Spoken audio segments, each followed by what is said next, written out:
Mon mari me demandait d'agir comme son ex chaque fois que nous nous disputions. Au début, je pensais que c'était une blague. Après notre première querelle sérieuse, pour une broutille à propos d'une sortie entre amis, mon mari Ricardo m'a regardé et a dit « Fais comme si tu étais Valeria, juste pour ce soir ». J'ai ri, mal à l'aise, mais il a insisté. Valeria savait comment l'apaiser. Sois simplement douce et pardonne-moi vite. Je l'ai fait par curiosité et la tension s'est dissipée. Je pensais que c'était un simple caprice, mais cela s'est reproduit. 2 mois plus tard, nous nous sommes disputés à propos d'argent. Il avait dépensé pour un voyage surprise que nous ne pouvions pas nous permettre. Au milieu des cris, il a dit « Si tu étais comme elle, tout irait déjà bien ». Valeria, son ex de l'université, était le spectre qui hantait notre relation. Il m'avait parlé d'elle lors de nos premiers rendez-vous. Passionnée, aventureuse, celle qui l'avait quittée pour un autre. Moi, Gabriella, j'étais la stable, celle qui préparait le dîner et planifiait l'avenir.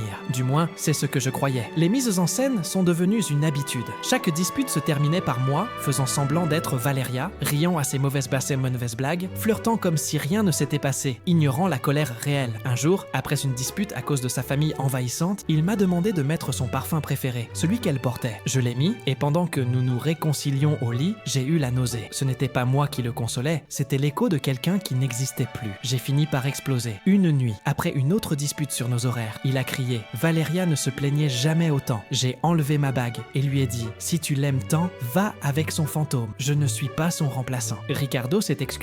Il a juré que c'était seulement une façon de gérer le stress, qu'il m'aimait, moi. Nous sommes allés en thérapie où il a reconnu qu'il idéalisait Valeria parce que leur rupture l'avait brisé et qu'il projetait cela sur moi. Nous avons progressé. Nos disputes sont désormais sincères, sans masque. Mais parfois, quand il me regarde, je me demande s'il voit Gabriella ou seulement l'ombre de celle qu'on m'a forcé à être. L'amour-propre que j'ai perdu dans ces jeux, je le retrouve peu à peu. Est-ce que cela vaut la peine d'être sauvé? Pour l'instant, oui, mais plus de faux semblants.